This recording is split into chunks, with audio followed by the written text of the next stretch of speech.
Hey, I am so happy that you're joining us today. If this is your first time joining us, or maybe you just can't remember, I'm Colleen and this is Rising Through, where we really explore the relationship between struggle and success.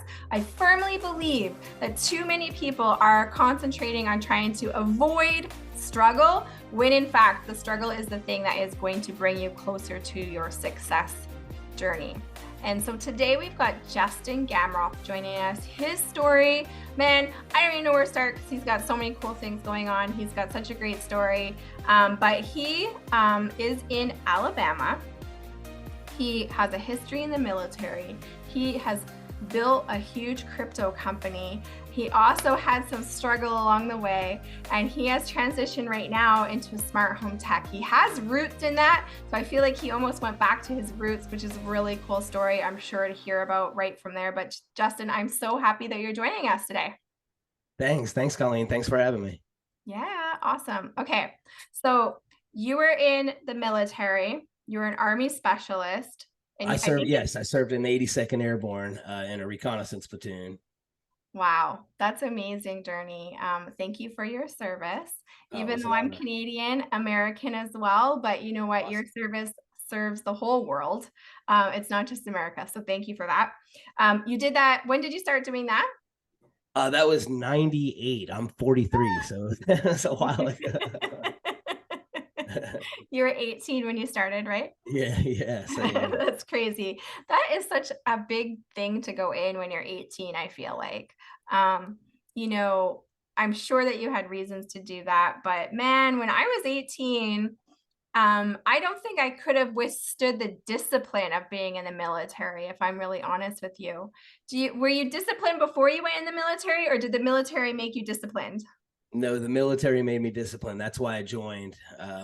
My dad passed away when I was a kid, and then my grandfather, who had raised me after that, passed away of prostate cancer. And I was 15 when that happened, and I just went completely downhill.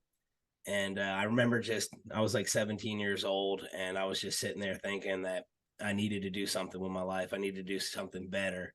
So I actually tried to join the Marine Corps, but because I dropped out of school and I ran away from home and had all these issues, they wouldn't take me. But I walked right next door to the Army, and they were like, "Yeah, come on in." It was a stringent recruitment process.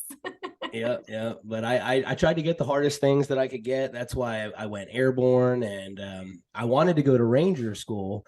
But when I finished my airborne school, they were talking about bringing in privates into a reconnaissance platoon, which is pretty much kind of pretty high speed like Rangers. So I jumped right on that, and I absolutely loved it. I was young, and it was fun. I never deployed. We were at Fort Bragg, North Carolina, so the 505 and the 504 were in Kosovo. I was in the 325, and we were just constantly training. So it was like high speed Boy Scouts. I never had to shoot at anybody. Nobody ever shot at me. It was just some of the best training, some of the best times of my life, to be honest with you. Yeah. And the discipline that I needed, that I came out one of the hardworking. I learned how to respect others, and more importantly, I learned how to respect myself. I gained an enormous amount of self esteem and just confidence in my ability to do things that I just didn't have before. So Yeah, that's amazing and such a good foundation for the things that you would do next. So once you came out of the army, what did you do next? I started doing security. I ended up going to the Virgin Islands, and I lived there for about 7 years, working for. Wow. Oh yeah, it was a blast. Beaches are beautiful, just great weather all year round, and just an amazing culture. I lived in Puerto Rico for a year, learned the language, learned how to speak Spanish, and actually my oldest daughter is half Puerto Rican. And just then we moved to I moved to the Virgin Islands, and I lived there for about 7 years. And I was doing a bunch of contracts for Homeland Security. We did the Port Authority, Customs, TSA, both the airports on St. Thomas and St. Croix, tied their systems in together, and just basically every government agency over there. I've either completely installed their security or at least worked on it at some point. I can guarantee you that. That's amazing. So, a little step above of like my home security network, I'm guessing. Yes. Okay. So you did that for a while and then you ended up building a business in crypto. How did that even happen? Well, I went from St. Thomas, and then when my daughter was a little older, she was about 6 or 7, we moved back to the States, and I started working. I did some residential stuff, but then I started working for this company, Wittenbach, and we only worked for banks and financial institutions. That's the only security that we did, was all the electronic security for banks and financial institutions. I traveled all over the country doing that stuff, and as I did, I was learning and hearing about crypto. And my buddy, one of my best friends, Damien, he's been my friend since I've been 7 years old, was telling me about this XRP. And I had been hearing it, and I'm hearing it from these bankers. I'm hearing it from Damien. So I started doing some research. And I wasn't really that big into it. But when right about 2019, I think, yeah, somewhere around 2018, I watched Bitcoin go up, and I wanted to get Bitcoin when it was $100 a Bitcoin. I thought that was expensive. So I got, here I am. I got extra money, and I'm like, hey, babe, I want some Bitcoin. I'm telling my wife, and she's like, what's this Bitcoin? And she's like, I'm like, well, I want Bitcoin. And she's like, well, you can either have this or you can have the Bitcoin. You can't have both. And unfortunately, I never chose the Bitcoin. But so I watched it go up, and then I watched it come down. And at that point, I was into some other stuff. And I was lightly investing around 2019. And then right before Corona hit, I had just really started going into it. I was starting to like cancel memberships. I didn't have a lot of money. I'm a blue collar worker. I raised my first daughter by myself, never took child support or anything like that. So it was Wow. tough sometimes. And, that's just the way it's been. So we didn't have a whole lot of extra money to invest. So I was canceling memberships and stuff just to put this little extra 20, 30, $40 here in the crypto. And then when I saw Corona hit, and I had known enough at that point to where I had seen things that were like Ethereum $300 go to $99. I watched Bitcoin go from like 12, and I knew it was just because of this pandemic. So I tried to convince my wife. She wasn't really 100% on board. And I just started throwing everything we had in it. I mean, within like a 5 month span, I think I put in about $3,500. She almost left me. It was everything we She had. was left you over $3,500. But for you It guys, was it's a lot of everything we money, had. right? It No, was everything you had, for yeah, sure. she wouldn't have really, but I mean, like she was threatening me. She was like, look, like you better slow down, you better stop. But yeah, Yeah. I just kept going. I was like, babe, trust me. I said, I know, I know. Just please trust me. And in about 4 months, I turned 3,500 into 20 grand. And then I took that $20,000 and I flipped it with meme coins. They had just started getting popular, and I had just started learning about those. And not a whole lot of people really knew about them. So I was like, okay, everybody's just starting to get into crypto. Let me try some of this. So I started small. And then one of my investments, Shiba Inu, that my buddy John turned me on to, um, I put $500 into it, and it went 400 grand. It went $400,000. I couldn't get to it. I could only get because the exchange crashed and you couldn't get to your money. But by the time I could get to it, it was still $200,000. So I cashed every penny of it out. And I did that with a few things. I made about $70,000 off of Safe Moon. I made $30,000 off of Golden Doge. I mean, it was like you could throw a dart at a board and you were making money. It was like everything that I was hitting, and it was hitting big. And I had cashed out about somewhere close to $300,000 at that point. And Wow. then Okay, first of all, was your wife happier with you at that she, point? oh yeah. So I was buying her. She'd always wanted a Louis bag. She never had a Louis bag before. She got like 3 or 4 of them now. I was buying her Louis bags every month. I mean, she was getting everything she wanted, and yeah, it was good. It was good. It was everything was going like amazing. And then I got into NFTs, and I did good with NFTs and the metaverse.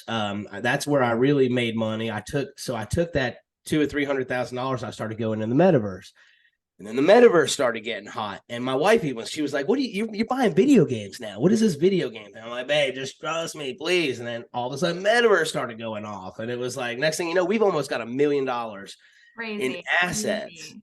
Yeah, and that's when I was like, so everything went good up into that point. But then I had a bad month. I had 1 month where I lost almost $55,000. And it was like, it all started with this one NFT project, this Space Doge project. And I'm telling you, I'm all about vibes. You know what I mean? I'm a big like you get what you put out into the universe. And what happened was I got into this NFT project. And gas, when you do NFTs, it's expensive. It's like $100 a transaction. So I was getting 20 of these NFTs. They're $100 a piece. So I had $2,000 set aside for that in my wallet, my virtual wallet with Ethereum. And then I had another $2,000 set aside for the gas, just to be safe, because usually $100 is about as expensive as it gets. Well, these NFTs launched, and I went to buy my 20, and it didn't go through. It was like 2,000 and like $100-something. So I was like, well, I could probably get 19, but I didn't want to risk it. So I got 18 of these NFTs. When I did, I got 697 through 714. Card number 715. If I'd have just got that 19th one, and I knew when I got the 18th one, something told me like, Don, just get 19. But I was scared. I was scared of this thing selling out. It never even sold out. And like days later, it never even sold out. So I could have just taken my time. And if I would have, I missed the best card in the deck, which was 715, and it sold for $30,000 that day. And it just crushed me. And it was like, from that point forward, I'm telling you, everything I touched, I lost. Everything I touched, I lost for like a month. I lost $55,000. You got scared, right? You second guessed yourself. I didn't listen to my gut. I didn't listen to my gut. I'm telling you, my gut was telling me to get 19, and I got 18. And I'll never forget it, because I knew when I hit that button that I had screwed up. And when I saw that card, I could not forgive myself. I could not forgive myself. And it was like everything I touched from that point forward fell to pieces. So that's when I said, it was like after a month of losing, I lost like 50 grand, $55,000. This penalty box crypto came out, and Zach Boychuk, a professional hockey player, endorsed it. And I was like, this is gonna be the first hockey token, the first official hockey token. I went in. I mean, it kept going down, and I just kept throwing more money at it. And I rode it to the ground. $15,000 I lost on that. I lost like $4 grand in that NFT project. I lost a ton of money. Oh, okay. Wait a second. Okay. You took $3,500 that you didn't have. You grew it to about $1 million. I mean, that $770,000 worth of assets like, was as high as I got. Take it and go. That's more money than you thought you were ever probably going to have. And then all of a sudden you start losing it. Like, tell me in that moment, like, what are you feeling? What are you thinking? Brakes. That's it. I pumped the brakes. I just said, look, at this point, I could just do nothing and I'll be all right. So that's what I started doing, was nothing. I stopped going ham into these projects. I stopped just throwing thousands of dollars of stuff because I thought I had a feeling about it. And I just sat back for a minute. And that's when I really got, I said, I had all these metaverse assets. And I was like, you know what? I'm a tech. I'm going to learn how to build stuff in the metaverse. So I'm the kind of person, when I get passionate about something, I go hard. Like, I'm doing like 3 different Udemy courses right now, one on artificial intelligence, one on Facebook marketing, and another on Spanish, because I want to touch up my Espanol. So cool. I noticed, I think somewhere you said you have ADHD. I don't know if that's true or not. I do. Oh yeah. Okay, very, right? very, that's very. like classic ADHD right there, right? Yes. I always have to be doing something. I just can't be sitting still for a second. Super focused on things, right? As long as it's something I'm interested in, I can learn it very, very quickly. But if it's something I'm not interested in, you can't. It goes one ear right out the other. $1 million. Can't do it. Yes. Okay. So you did all that. Tell me, how did you were saying before that you made $1 million and lost it, but because you did the right thing. What was that? How did that happen for you? So I made $1 million, and then, like I said, I stopped investing and I started building in the sandbox. I got sandbox certified. I started learning how to build in all these different metaverses. I started doing 3D building and all kinds of platforms, Unreal Engine 5 and like all these different platforms. And I built this amazing metaverse. And my idea was to just bring it to another project. So I built it for this big project named FEG. They didn't want anything to do with it. They respectfully declined it. They were like, look, it looks cool, but we don't want to, we're already doing something like that.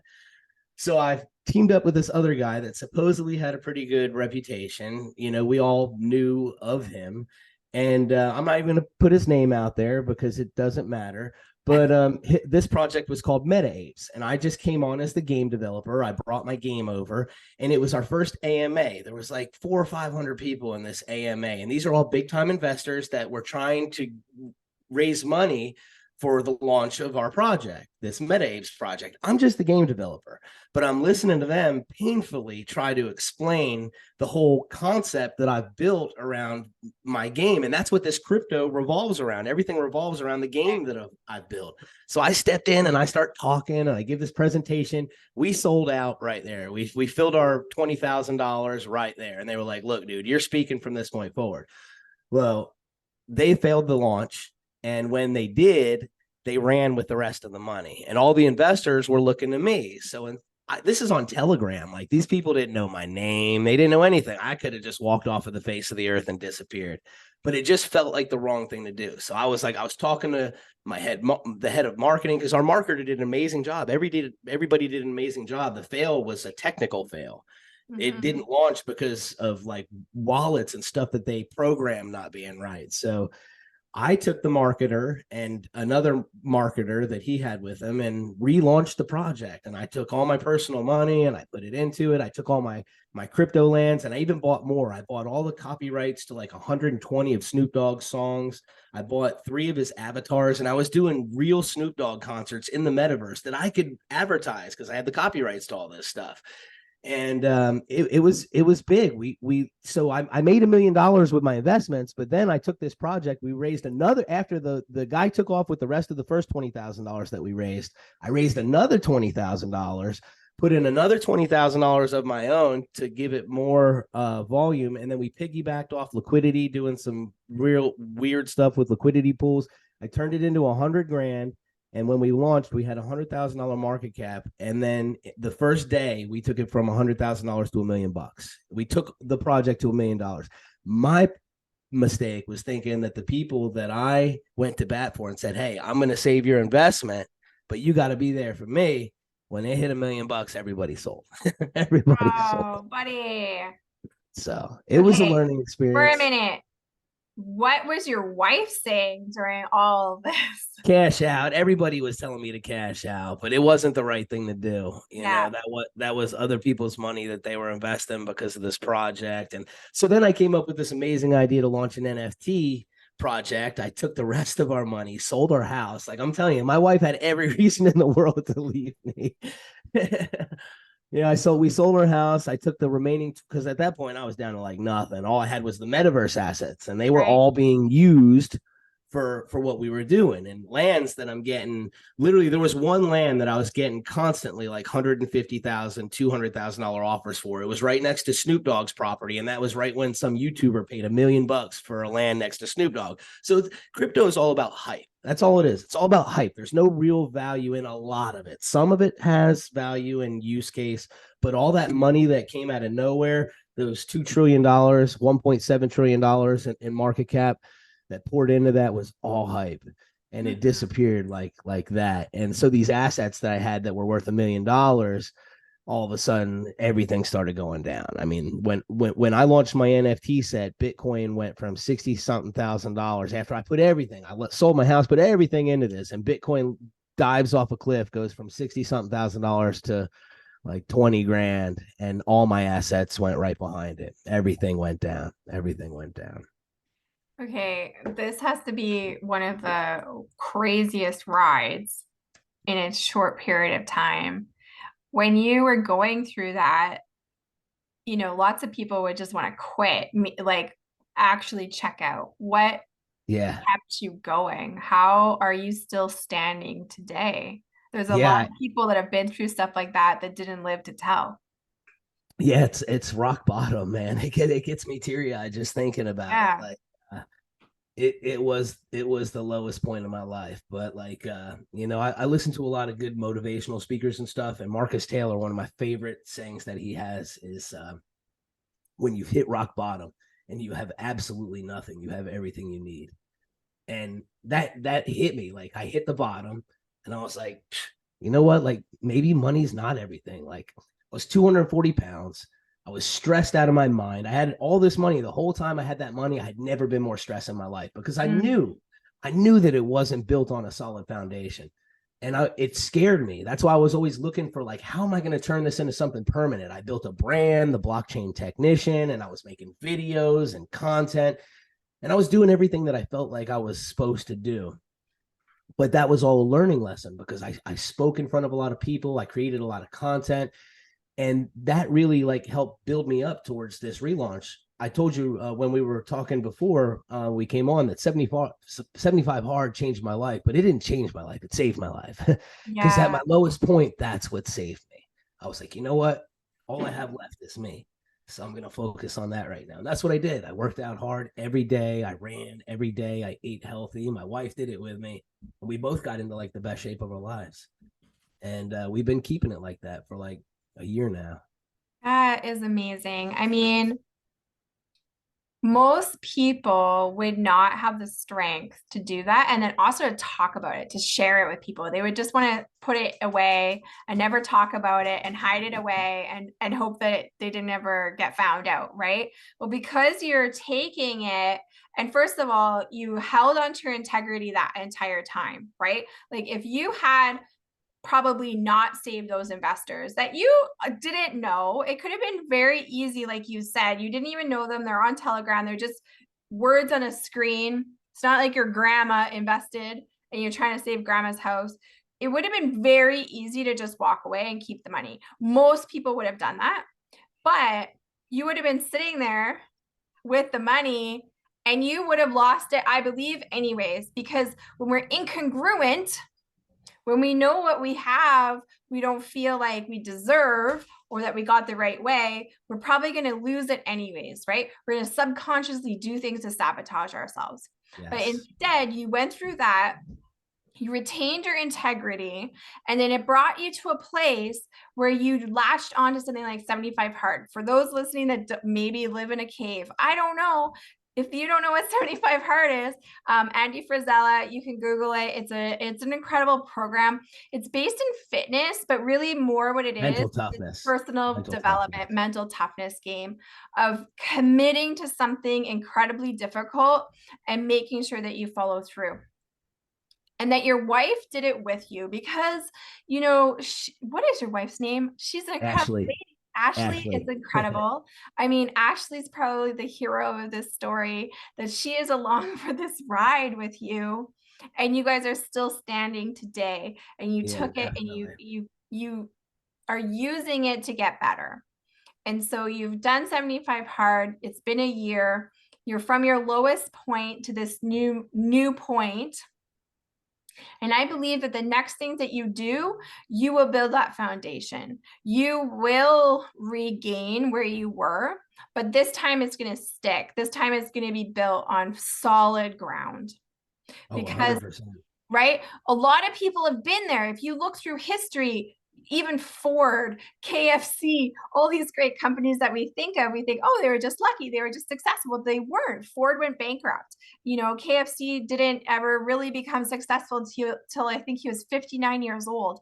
These people are people that most of society would have said to quit, right? Most people would be Yes. saying to you, Justin, just go lick your wounds in a cave and never be heard of again. But that you're taking it and becoming so successful from it and going back to your roots, that struggle is going to become, I think, your great success story, right? You're I'm going in to the be able to help. process of it now. Yeah. Yeah. Yeah, you're going to help so many people. So now you've gone through this crazy time. You're in this rebuilding phase. Now you're like, okay, I'm going to kind of go back to my roots maybe. And you're building this smart home technology Brand. kind of That, yeah, empire. that's my new brand, the smart home technician. Okay. So basically what I've done is I've hooked up with one of my Apex buddies. He's an executive. He's a technician just like me with years and years of experience as a tech that took over a company and has been really doing some amazing things with it. Brian Ireland and Pulsar Halo. He's got a do-it-yourself wing of this company. So like up until him, if you wanted to do it yourself alarm system, you basically just went to Costco or Sam's, and you got whatever they had, and anybody can hack it. It doesn't have the professional grade encryption, 128-bit encryption that keeps people from getting into your stuff. And when Brian saw that, he went to his manufacturer and had his manufacturer completely revamp the system. And just as a technician, when I saw that, I was like, wow, like this is an opportunity for me because it has an amazing affiliate program as well. And I was like, I've done okay in some affiliate programs because I was passionate about them, but they just weren't anything that I was this passionate about. There's only two things I've ever been good at selling in my life, and that's gym memberships and this Maki juice that like almost cured my grandmother's blood pressure. And it was just because I really believed in that stuff. And with my experience in security system, with home security and smart home automation and basically everything in this industry, it's something I'm extremely passionate about. So I was just, I'm going to take all of that energy and pour it into this field that I'm focusing on now, and just really pour it in.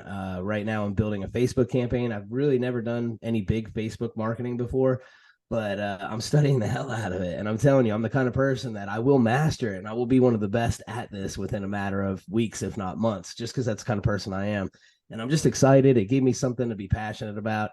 Gave me a ladder to climb up the mountain again, and it just feels good to be moving and have goals. And I wasn't put here to be average. I wasn't put here to be a 9 to 5 guy. I'm very grateful for my job. I love what I do. I make good money, for what I do, but I'm just here for more than this. I'm here for more than just to build somebody else's thing, to build somebody else's dream. I've got dreams of my own to build too. So You are. I mean, I feel like everyone is here for more than just a 9 to 5. Nothing against a 9 to 5, but most people don't find their true purpose through that path, right? And I believe that if you didn't go through this $1 million build and loss, which I'm sure was incredibly painful. It's a traumatic event, truly, but that's going to be part of your building blocks of being able to serve more people, of being able to help more people in ways that we don't even know what that even looks like yet, right? It's going to be such an incredible story to tell from a big stage one day where you can say, hey, this is where I was and this is where I am now, because that struggle is required for success, right? If you just, had this nice little life, you built $1 million in crypto and then went off and set off into the sunset, how does that help really anyone? Right? It helps you, it helps Justin, it helps Ashley, of course, but it doesn't actually really help people on a bigger level. So I do believe you're right. You've got big stuff coming and you're going to help so many people. What is the vision with the DIY smart home stuff? What does that look like for you next? I'm a team builder. So I'm, as much as I do want, hey, if you want a smart home system, I'm here for that. And I've got a Facebook page to where I'm not, it's not about me selling security systems, because I do offer that. I am going to promote the product that I believe in. I mean, I have my Pulsar Halo security system on the wall. I love the company and the product. I'm not the kind of person that would use or sell something I don't believe in. I couldn't do it. So, I do want to do it on that aspect, but my whole focus is going to be on building a team. I want to build a team. I want to build a legacy and build an empire. So what I'm doing right now is I'm teaching myself how to market on Facebook and build a system that actually works. And once I do that, once I create a system that converts into profits, I'm just going to duplicate it with anybody that wants to learn how to do it. So I love figuring stuff like this out. It's really just all about running split tests and figuring out what works, what doesn't. And that stuff's fun for me. Like my wife is like, just like, what are you doing? I'm like, I'm at the computer for like 5-6 hours creating images, creating ads, using artificial intelligence to create this ad, using artificial intelligence to help me with this. And it really, like, AI is super, super effective at helping you learn at a faster rate. I don't think it'll be to the point anytime soon where it's like replacing people's jobs, but the people that are using it to make themselves more efficient and more productive are going to really be shaking up the industry, and I'm going to be one of those people. Huge. I love it. I'm starting to learn a little bit. I'm using AI a bit it's a tool, right? It's just like, it's like a tool to make you, like you said, learn how to do something faster, be more effective, so that you can ultimately serve more people in the end. And I definitely think you're going to build a huge team. I mean, if someone's listening right now, feel like this is kind of like a ground floor opportunity to start following Justin and get connected with what he's doing. If you are on his Facebook page, I mean, he is sharing really positive stories along the way. He's already serving people in that way, and it's only going to magnify from here. So it's a great time to go and follow Justin Gamroth. Do you have like a website right now that people can go to, or where's the best place for them to find you? I do. So my website is thesmarthometechnician.com. And then I also have a Facebook page, The Smart Home Technician, where, like I said, I don't just share what I'm trying to promote, what I'm promoting. Like, I have a video I'm going to be putting out this weekend where I teach you how to install your own hardwired cameras. Like, Pulsar doesn't even have hardwired cameras. I just want to share. I want to build value. I want people to know that, like, you can learn anything here. You can learn. I've got videos that I'm showing you how to conceal your wires inside the walls and do stuff like this last video I made that I'm going to be sharing really soon. I'm kind of building something around it right now. I show you how to, like, fish walls and conceal wire like a professional for about 20 to 30 bucks worth of stuff online. And I show you how to do it in about 5 to 10 minutes, really easy. It's not hard. There is a technique to it. And I make a video on how to do that stuff. And so it's more about building the brand and building value than anything. But we all want to make money. So I am also incorporating a way for me to capitalize on this as well, of course. Course, right? I mean, I think that's the best way to make money is that you provide value, and then you also bring that value to a higher level that people can pay for, right? So you want to not just be, I think, on your social and things like that, you're providing value. You're not just a walking commercial, but you're providing true value that people can plug into. But then you offer them the next level. And that's the best way to make money. And that's the best way to really serve people, because the things you've learned have value, right? It's just like, if I'm going to teach you what I learned, I've put my blood and sweat and time into learning that, so I deserve to be paid for that. I believe that is how things should work. You should be able to be paid for helping someone get to the solution faster. And that's really what you're doing. No matter what business it is, you're helping someone get to a solution faster, and that has value. So I definitely look forward to checking it out. I will never be fishing wires through my wall, but I feel like it's still going to be a fun video to watch, right? Well, if you live in Louisiana, Mississippi, or Alabama, I actually one of the promotions I'm running right now is you have the option to have a licensed a master technician install your system for you. I'm licensed in those 3 states, and I will travel to anywhere in those 3 states and then professionally install a system for anybody in those states That's for free. awesome. That's awesome. That's more my style, but I like watching the video still. It's like you watch the people making cakes or all of these different videos, and I'm like, wow, I will never do this in my life, but I just watched the whole video of it. Yeah. So I think that that's an incredible story. Quickly, for the listeners, in that time, looking back over that journey, which most people truly will not face something of that magnitude in their life. What is your biggest takeaway from that time? Really, everything you need is right there in you. You don't need any resources, you don't need any cheerleaders, you don't need any people. Nobody has to believe in you but you, and that's it. That was what I learned when I hit rock bottom. Yeah, that's And beautiful. now I'm telling you, I have an unbreakable belief. I've already Yeah. built $1 million twice. Really, I made $1 million in investments, and then took another project from 100 that really 20,000 that we raised to $100,000 launch, and then $1 million market cap. I think it was like 1.17 was as high as we got. But it taught me that I can do amazing things. It taught me that I can do these things that I believe I can do. Like, the only thing that I didn't do with crypto was plan out my exit properly. I didn't plan out how I was going to make money. At the time, it just seemed so amazing. Like, I just felt unstoppable, like it was never going to end, and I was in my destiny, and just go with it. It's your destiny. And which it was, because those were all lessons that I needed to learn to do what I'm getting ready to do right now. And it also taught me that I have $1 million reputation. Like, that's something huge that I'm going to use to my advantage. Like, I had $1 million sitting right there. I could have walked away twice and I didn't, because it just, at both times, it wasn't the right thing to do. So one thing you can count on for me is to do the right thing. Got $1 million to prove it. I think that's amazing. You're so right. Those are incredible lessons that hopefully people are listening and learning from. And you will, I'm claiming for you a sevenfold return.